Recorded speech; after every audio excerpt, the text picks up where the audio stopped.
Hey guys, welcome back to the Joe Silverback Show, and this is part 2 of Power and the Study of Great Men. And where we left off and where we're going to jump in here is how I was educated and a little bit about my story in a relationship to power and the study of great men, and how I see that helping young men today. So I have a son who is in his second year of university. I have a son who's 2 years out of university. And I have a third son who is running his own business in his third year of owning his own business. And he never went to university. And I'm interested in the psychology of power and how it's affected each one of my children. So those of you who have gone against the grain, as I have gone against the grain in terms of my children were home educated, except for my last one, because my two older children who were leaving home, one was gone, two were leaving, and they said, hey, it's not fair. We feel sorry for him. We have pity. And pity, my friends, is a very, very double-edged sword. We feel pity on him. He should go to the local high school where he can have social connections. Fine, I let him go to the high school where he could have social connections, and it softened him immediately towards self-achievement and high accomplishment. Lots of reasons why. My oldest son, who never went to university, has had to deal with the insecurity of, well, what university did you go to? What's your degree in? Et cetera, et cetera, et cetera. So those are interesting dynamics in the know thyself and the self-awareness, self-achievement world, which each human being, each male has to go through. And it's not easy. When you're an entrepreneur, you have to always climb and make your own way, but when you're outside of the university system and you don't even have a degree, you've got to answer internally to yourself, so that you can hold up yourself in confidence. And so it's interesting watching the process with my own boys. And this brings me to all the males here who want to grow in strength and grow in power and grow in control and authority and influence. And the first goal should be to study. Listening to Tim Bailu's show today, and I don't know if it's a new one or an old one, it really doesn't matter. The guy's incredible. Impact Theory. Young guy, maybe he's 40 years old. Sorry, I have no idea how old he is. Intensely on the mark about self-achievement, power, control, study. And so in my college years, I wasn't going to parties like everybody. I was going from my studies to this other group where we were committed to disciplining ourselves. We were running every other day. We were bicycling every other day. We were swimming every day. We were weight training every day, and we were doing yoga every day, and we were doing affirmations, programming of the mind with positive affirmations every single day. 70 times 70. 70 times 70. That's a lot of affirmations, okay? We called it rainbow making, and it took me a long time to get that stuff out of my head when I broke from the group, because I had this little program in my mind. But still, it's the discipline that I'm talking about.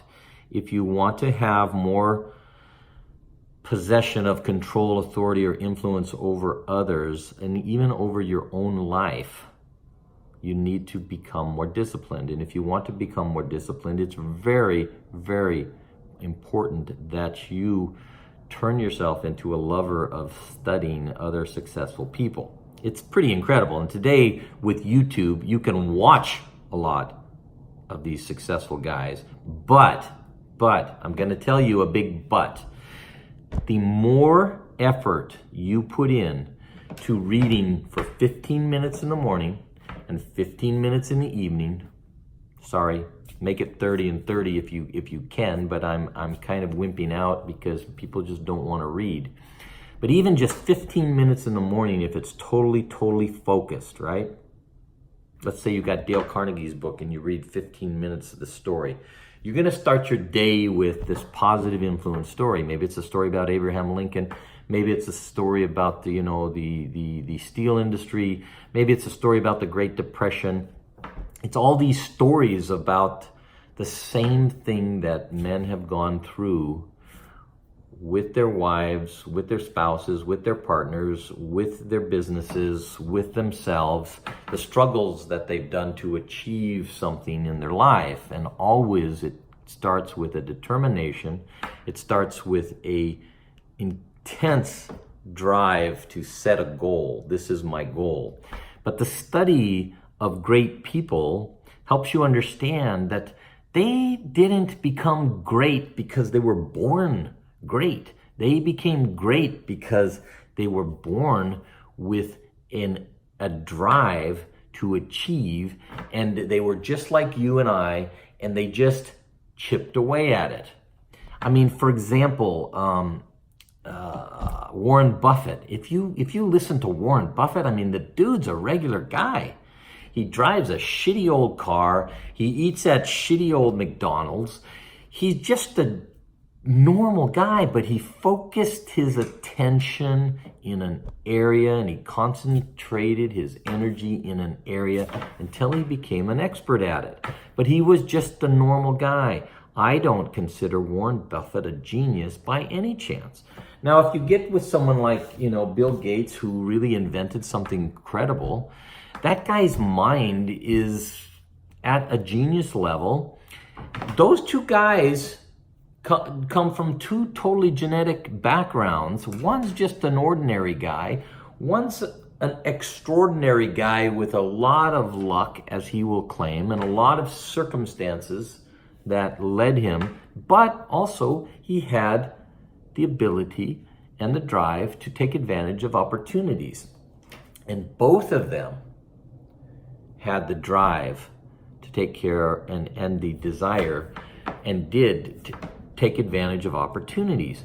Now, studying Warren Buffett, studying Bill Gates, studying Abraham Lincoln. Abraham Lincoln is an amazing study, folks. I mean, gangly, geeky, laughed at his whole life. What did he do? He turned to humor. He was not John Kennedy. He was not a beauty queen. He was gangly and considered virtually an ugly, pathetic hillbilly. And he started his study with the Bible. He didn't have many books, but he just had the Bible in the house, and he studied it and studied it and studied it. And eventually he studied other books, and then he studied law books. Abraham Lincoln, read about him. He is the pull yourself up by your bootstraps. He is turn to humor and turn to, your own drive and desires and overcome sticks and stones may break my bones, because that dude was called every name in the book, and he was put down by so many people, and he was not supposed to rise to that highest level in the country. And so you've got to ask yourself, put aside his personality. You may think he's disgusting. I doubt it, but you may. Put aside that. You've got to ask yourself, what makes one mother effer so tough that he's going to fight to get to where that guy got? And then look at, in fact, I have it here somewhere. I don't know where it is, but leadership. There's a book I have on leadership, and they're looking at Teddy Roosevelt, Franklin Roosevelt,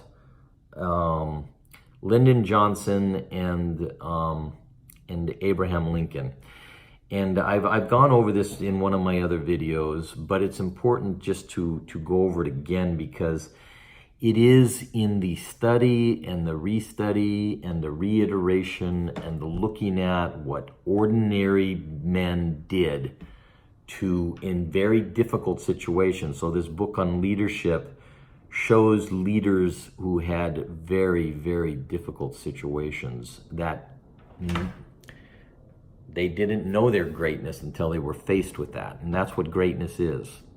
Greatness is not something you're born with. Greatness is something that when the opportunity arises that nobody else is going to handle and you step in to the driver's seat, you take control of the army, you take control of the company, you take control of a country, and you make the decisions, the tough decisions. So you can take that model of those great leaders and you can apply it to your leadership with your wife and your children. You can apply it to your company and the employees underneath you or the bosses above you. You can apply it to your professors and the students at the university where you are.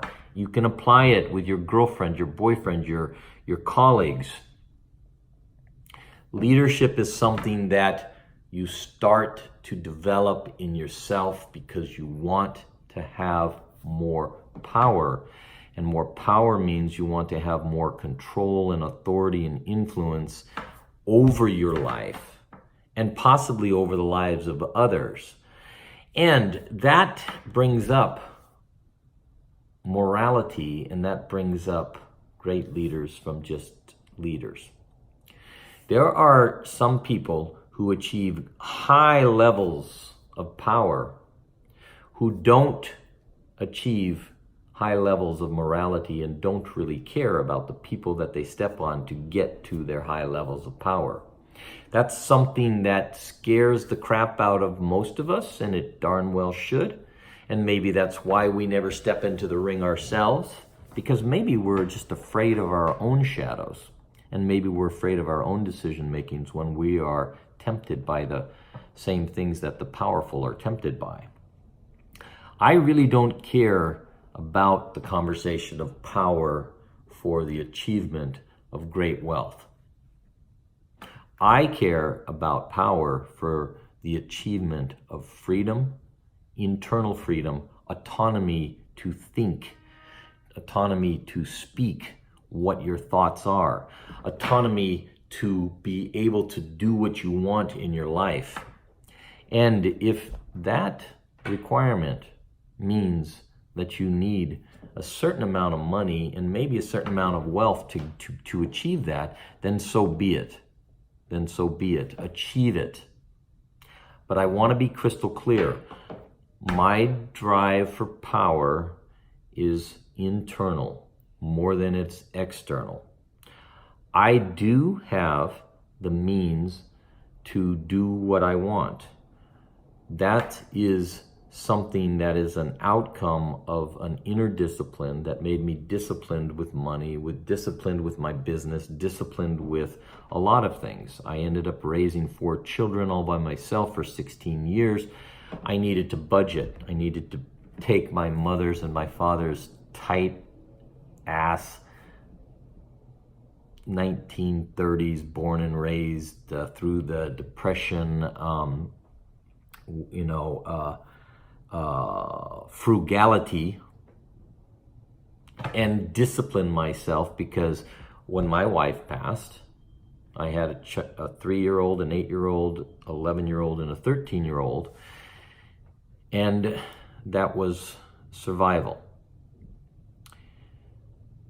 Wealth creation, a certain amount of reserves beyond what you spend, is valuable and helps you through difficult times and helps give you the freedom to achieve other things. But by no means do I think you have to be wealthy to create power. And by no means do I think you have to be wealthy to become a great man. By no means do I think you have to be wealthy to achieve something that at the end of your life you can say, I'm deeply, deeply proud of. So if somebody dedicates his life for example, to animal protection, or somebody else dedicates his life to helping his tribe achieve a certain kind of autonomy and strength and power, and he doesn't really get compensated materialistically, there's a great deal of inner achievement that's deeply, deeply satisfying. And I do believe in that personal, interpersonal power. The people who I admire and respect the most end up achieving some form of material freedom and wealth in some way. Be it professors of mine who had figure salaries, and a lifetime of writing and teaching to be proud of passing on of knowledge and passing on of wisdom. My mentor, who I was with for 10 years, he had achieved enough to live his life the way he wanted.